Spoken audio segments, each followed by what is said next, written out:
میں نے مدینہ کی ریاست کی باتیں الیکشن کے بعد شروع کی، جب الیکشن جیت گیا، کیونکہ دیکھیں میرا یہ ایمان ہے اگر ایک انسان نے عظیم انسان بننا ہے تو نبی صلی اللہ علیہ وسلم کو رول ماڈل بنا لو، اگر ایک قوم نے عظیم بننا ہے تو مدینہ کی ریاست کے اصولوں پہ چل جاؤ۔ یہ میں اس لیے کہہ رہا ہوں کہ یہ تو دنیا میں ثابت ہو گیا، جو بھی لوگ نبی صلی اللہ علیہ وسلم کے ارد گرد تھے سب عظیم لوگ بن گئے، سارے ان کے صحابہ وہ شروع میں تو عظیم نہیں تھے، ان کو دیکھ دیکھ کے لیڈر بن گئے سب۔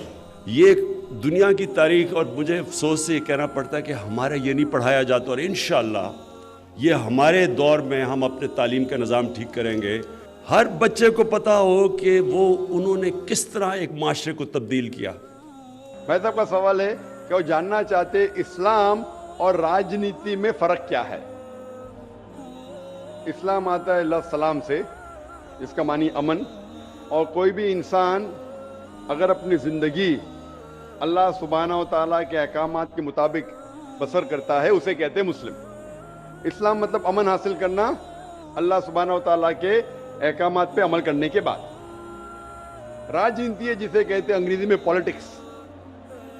پالیٹکس سے کس طریقے سے راج کو چلانا، راجنیتی کس طریقے سے راج کو چلانا، کس طریقے سے ملک کو چلانا، دیش کو چلانا۔ اسلام ایک مکمل دین ہے۔ اسلام has the solution to all the problems of humanity۔ اسلام ایک مکمل دین ہے، وہ صرف کچھ چیزوں کے بارے میں ذکر نہیں کرتا بلکہ مکمل دین ہے جو ایک انسان کو کس طریقے سے زندگی بسر کرنا چاہیے اس دنیا میں اس کے بارے میں ذکر کرتا ہے۔ یہ پالیٹکس لفظ جو ہے آج کی تاریخ میں پالیٹکس اکثر گندا ہو چکا ہے، تو لوگ جب پالیٹکس بولتے ہیں تو لوگ سمجھتے ہیں یہ گندا شبد ہے، لیکن اسلام میں الحمدللہ کس طریقے سے دیش پہ حکومت کرنا اس کے بارے میں بھی ذکر ہے۔ آج کی پالیٹکس اور اسلام میں زمین آسمان کا فرق ہے، لیکن اسلام میں پالیٹکس ہے، اسلام مانتا ہے خلافت میں ایک خلیفہ ہوتا ہے، اور وہ خلیفہ جو ساری خلافت میں اونچا درجہ لگتا ہے وہ ڈیسیشن لیتا ہے بیسڈ آن قرآن اینڈ صحیح حدیث۔ تو قرآن جس طریقے سے ہر ملک کا ایک کانسٹیٹیوشن ہوتا ہے، آخری کانسٹیٹیوشن دنیا کا یہ قرآن از دا ورلڈ کانسٹیٹیوشن، ساری دنیا کا کانسٹیٹیوشن قرآن ہے۔ کس طریقے سے زندگی کو بسر کرنا چاہیے، کیا چیز فرض ہے، کیا چیز حرام ہے، کیا چیز مباح ہے، اس میں ساری ڈیٹیل ہے، اور اس کی جو تشریح ہے یا تفسیر آپ بولیں گے وہ ہے صحیح حدیث، اللہ کے رسول کی صحیح حدیث، جو اللہ کے رسول نے کہا، جو صحیح حدیث ہے۔ یہ دونوں کو لے کے اگر آپ ملک یا دنیا کو چلائیں گے تو یہ اسلام کے مطابق چلیں گے، اور ہمیشہ انشاءاللہ دنیا میں امن رہے گا۔ افسوس کی بات ہے کہ آج دنیا میں ایک بھی ملک نہیں ہے جو میں کہہ سکتا ہوں کہ 100% قرآن اور صحیح حدیث پہ چل رہا ہے۔ ایک وقت تھا محمد صلی اللہ علیہ وسلم کے دور میں، اور ان کے انتقال کے بعد پہلے 4 خلفاء راشدین حضرت ابو بکر، حضرت عمر، حضرت عثمان، حضرت علی، may Allah be pleased with them all، یہ دور سب سے سنہرا دور تھا، اور صحیح راجنیتی آپ جاننا چاہتے تو ان کو دیکھیے، ان کے دور کو دیکھیے، اللہ کے رسول اور پہلے 4 خلفاء راشدین کے دور، ان میں آپ کو سب سے بہترین مثال ملیں گی کس طریقے سے حکومت کرنا چاہیے۔ یہ سب سے اچھی مثال ہے۔ افسوس کی بات ہے کہ ہم مسلمان قرآن اور صحیح حدیث سے دور ہو گئے، اسی لیے ہم پیچھے ہو گئے۔ انشاءاللہ مسلمان جب قرآن اور صحیح حدیث کے قریب آئیں گے تو انشاءاللہ پھر سے اونچائی پہ آئیں گے۔ Hope that answers the question. عرب تھے ریگستان میں رہنے والے، 2 سپر پاورز، ایک طرف رومن ایمپائر، دوسری طرف پرشین ایمپائر، ان کی تو حیثیت ہی کوئی نہیں تھی۔ دیکھتے دیکھتے یہ لوگ، اور دیکھتے دیکھتے بھی آج کل کی دنیا میں تو دنیا تیز چلتی ہے، اس زمانے میں تو اونٹ پہ سفر ہوتا تھا۔ اب یہ سوچیں کہ یہ ایک معجزہ ہے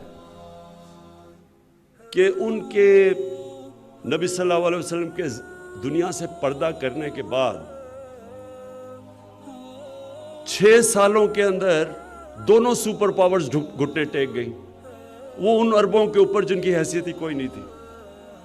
تو اس کو ہم نے سٹڈی کرنا ہے اور اپنے نوجوانوں کو بتانا ہے، بچوں کو بتانا ہے، اسکولوں میں بتانا ہے، یہ فینومینا کو سٹڈی کریں۔ یہ ہم اس کو نہیں سٹڈی کرتے، ہم اس کو صرف جمعے کے خطبے میں ہم سن لیتے ہیں۔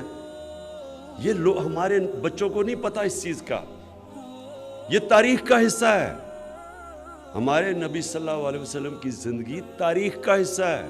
ہمیں پتہ ہے کب پیدا ہوئے، کب ہجرت کی، ہمیں سب پتہ ہے کب جنگ بدر تھی، احد، خندق، یہ سب یہ تاریخ کا حصہ ہے۔ کوئی اور پیغمبر کی زندگی تاریخ کا حصہ اس طرح نہیں ہے، اس لیے ہم سٹڈی کر سکتے ہیں۔ اور اس کو جب میں یہ کہتا ہوں کہ ہماری یونیورسٹیز میں ریسرچ ہونی چاہیے، اس کے اوپر باقاعدہ بتانا چاہیے، اس کو سمجھنا چاہیے فینومینا کیا تھا۔ یہ تاریخ کا حصہ ہے کہ وہ جو مدینہ کی ریاست تھی اس کے اوپر 1000 سال تک مسلمان دنیا کی سب سے عظیم قوم بنے رہے۔ 700 سال تک سارے دنیا کے ٹاپ سائنٹسٹ مسلمان تھے۔ یہ تاریخ کا حصہ ہے، یہ ہمارے بچوں کو نہیں پتا۔ ہم آج موبائل فون آ گیا ہے، بہت بڑا چیلنج آ گیا ہمارے معاشرے پہ۔ جس طرح کی چیزیں موبائل فون سے آ رہی ہیں، اگر ہم نے اپنے بچوں کو نہ بتایا کہ ہم کیا ہیں، مسلمان کیا ہے، صرف یہ نہیں کہ ہم گھروں میں پیدا ہو گئے تو ہم مسلمان ہیں، مسلمان سمجھیں کہ تاریخ کیا تھی آپ کی، کیا وہ چیزیں تھیں جو ایک زمانے میں ہم اوپر گئے اور پھر کیا وجہ تھی کہ ہم نیچے آ گئے۔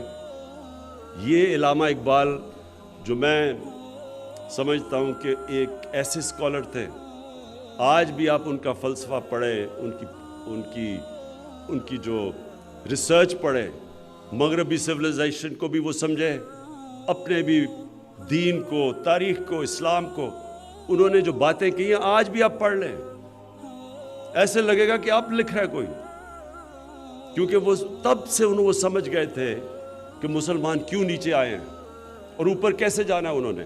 اور علامہ اقبال نے بار بار یہ کہا کہ جب مسلمان گرتا ہے تو وہ مدینہ کی ریاست کے اصولوں سے دور چلا جاتا ہے، اور جب بھی مسلمان قوم اٹھی ہے ان اصولوں کے اوپر جانا شروع کر دیا۔